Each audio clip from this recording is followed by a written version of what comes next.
আমি সেদিনকার মূল ঘটনায় আসি যে কি ঘটেছিল এবং একদল যেভাবে আমার নামে ন্যারেটিভ করছে এবং সমাজকে বিভ্রান্ত করছে, শিক্ষা জগৎকে অধঃপাতে পাঠানোর ঠেকা নিয়ে রেখেছে, সেই যে প্রোপাগান্ডা যারা করছে আমি তাদের উত্তরে কতকগুলো বলতে চাই এবং প্রকৃত ঘটনাটা কি হয়েছিল তার একটু সংক্ষেপে বর্ণনা করতে চাই।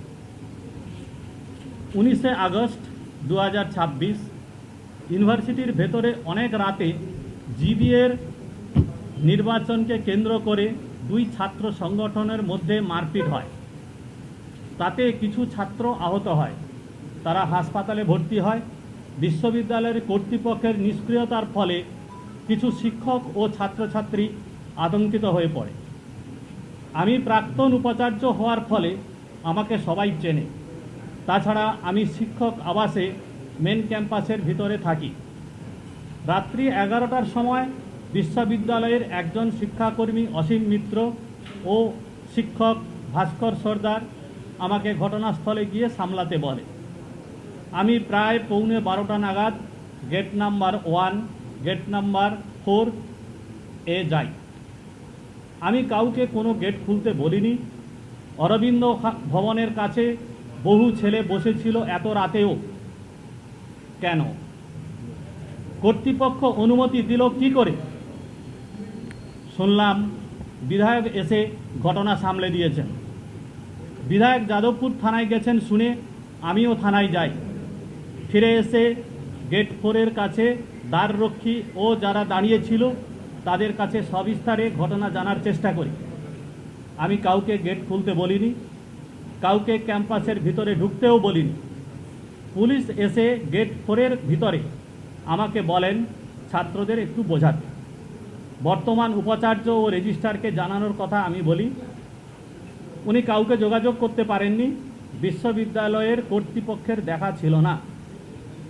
মনে রাখা উচিত, যাদবপুর বিশ্ববিদ্যালয় মেন ক্যাম্পাসের ভেতরে এখানে শিক্ষকদের আবাস আছে। সেইখানে প্রথম ও দ্বিতীয় বর্ষের ছাত্রাবাস করা হয়েছে। শিক্ষকরা কাছাকাছি থাকায় এটা অনেক নিরাপদ। কোনো ঘটনা ঘটলে সুস্থ মস্তিষ্কের শিক্ষকরা দৌড়ে আসতে পারেন। সুস্থ মস্তিষ্কের যে কোনো মানুষ এরকম ঘটনায় দৌড়ে আসেন, সেটাই স্বাভাবিক, সেটাই মনুষ্যত্বের পরিচয়। আমিও দৌড়ে গিয়েছিলাম, কারণ আমি সুস্থ মস্তিষ্কের মানুষ। যারা বিকৃত মানসিকতার মানুষ তারা এটার সমালোচনা করবেই, কারণ তারা অন্য মায়ের কোল শূন্য করে তাদের রাজনৈতিক স্বার্থ চরিতার্থ করে। বিশ্ববিদ্যালয়ের আইন অনুযায়ী রেজিস্ট্রার ব্র্যাকেটে অ্যাক্টিং সেলিম বক্স মণ্ডলের উপস্থিতি থাকা উচিত ছিল। রেজিস্ট্রার অ্যাক্টিং সেলিম বক্স মণ্ডল রেজিস্ট্রারের দায়িত্ব পালন করেননি। রেজিস্ট্রার অ্যাক্টিং সেলিম বক্স সহ উপাচার্য অমিতাভ দত্ত ও উপাচার্য চিরঞ্জিত ভট্টাচার্য সবাই ফোন বন্ধ রেখেছিলেন। 2023 সালে আগস্ট মাসে স্বপ্নদ্বীপ কুন্নুর মর্মান্তিক ঘটনা ঘটত না যদি সেই দিন এই সহ উপাচার্য অমিতাভ দত্ত ও তৎকালীন রেজিস্ট্রার স্নেহমঞ্জু বসু ঘটনাস্থলে যেতেন। 19শে August 2026 registrar acting Selim Bux Mondal সহ উপাচার্য অমিতাভ দত্ত ও উপাচার্য চিরঞ্জিত ভট্টাচার্য সবাই ফোন বন্ধ করে রেখেছিলেন। এই রকম ঘটনা আরেকবার ঘটাতে তারা মদত দিয়েছিলেন। 2023 সালে আগস্ট মাসে স্বপ্নদ্বীপ কুন্নুর মর্মান্তিক ঘটনা আজও আমার চোখে জল এনে দেয়। কিন্তু জুটা তাতে আনন্দ পায়। তাই এবার 19 আগস্ট 2026 রাতে ওই রকম ঘটনা ঘটেনি বলে জুটা কিছু মিডিয়া, কিছু শিক্ষক, কিছু ছাত্রছাত্রী ও বিশ্ববিদ্যালয়ের বর্তমান কর্তৃপক্ষের কিছু অংশের খুব খারাপ লেগেছে। এবার 19 আগস্ট 2026 রাতে এই রকম কোনো ঘটনা ঘটেনি। তার কারণ আমি ও কিছু ছাত্র, কর্মচারী, দ্বাররক্ষী, পুলিশ প্রশাসন, স্থানীয় বিধায়ক ওখানে উপস্থিত থেকে সেটা হতে দিইনি। এই জুটা কিন্তু প্রথম সারির সংবাদ মাধ্যম, কিছু ছাত্রছাত্রী, কিছু রাজনীতিবিদ মিথ্যে আখ্যান ন্যারেটিভ তৈরি করে রেজিস্ট্রার অ্যাক্টিং সেলিম বক্সের কুকর্মটিকে আড়াল করতে চাইছে। তারা প্রাক্তন উপাচার্য বুদ্ধদেব সাহুকে অপমান করতে চাইছে। এতে জুটায়ের নেতাদের সাথে রেজিস্ট্রার অ্যাক্টিং সেলিম বক্স মণ্ডলের গোপন আঘাত স্পষ্ট। তার কারণগুলো নিচে দিলাম। ঘটনার দিন রেজিস্ট্রার অ্যাক্টিং সেলিম বক্স মণ্ডল ফোন বন্ধ করে রেখে ঘটনাকে খারাপের দিকে চালনা করার জন্য মদত দিল। এতে জুটার কর্তৃপক্ষের প্রতিবাদ নেই। আইন অনুযায়ী সিসিটিভি ফুটেজ রেজিস্ট্রারের অধীনে সুরক্ষিত থাকা উচিত। পরের দিন রেজিস্ট্রার সেলিম বক্স মণ্ডল সিসি ফুটেজ বাইরে বার করে দিল, সেটা জুটায়ের নেতাদের হাতে পৌঁছে গেল। এর জন্য রেজিস্ট্রার অ্যাক্টিং সেলিম বক্স মণ্ডলকে গ্রেপ্তার করে উপযুক্ত শাস্তি দেওয়া উচিত।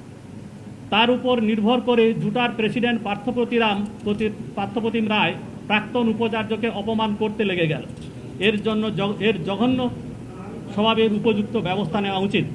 জুটার কর্তৃপক্ষের প্রতিবাদ নেই, উল্টে পার্থপ্রতিরাম উঠে পড়ে লেগেছেন বুদ্ধদেব সাহুর পিছনে। ওরা মস্তিষ্ক বিকৃত নয় তো? পার্থপ্রতিম রায় এতেও জড়িত কিনা তদন্ত করা উচিত।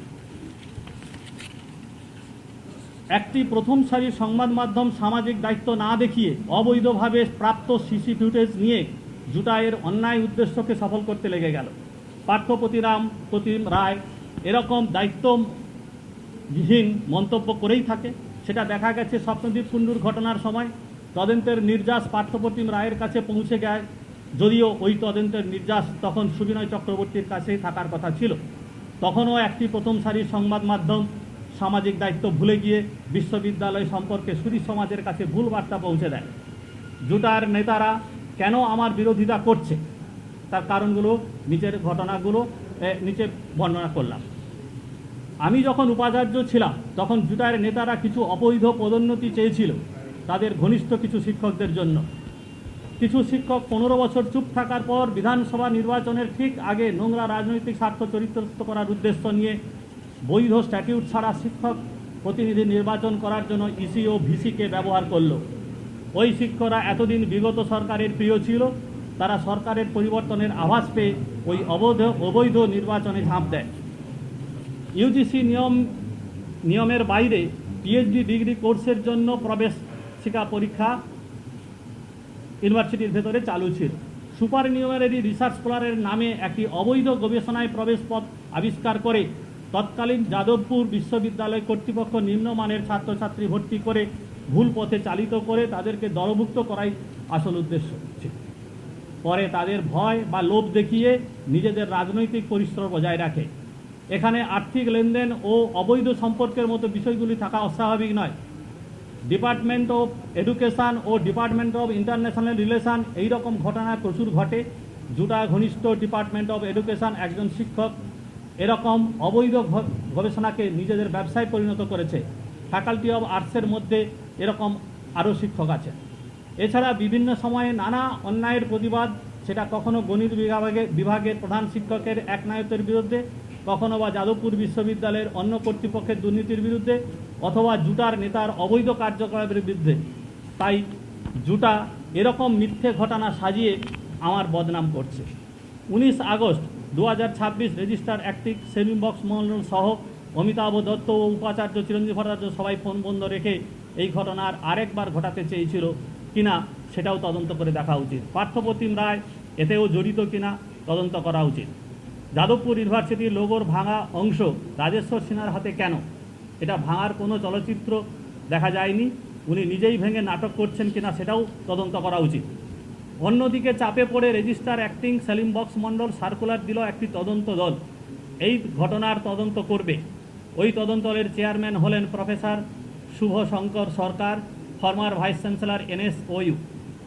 তিনি বিগত সরকারের প্রিয় ছিলেন, সেই কারণে সেলিম বক্স মণ্ডলেরও প্রিয় ছিলেন।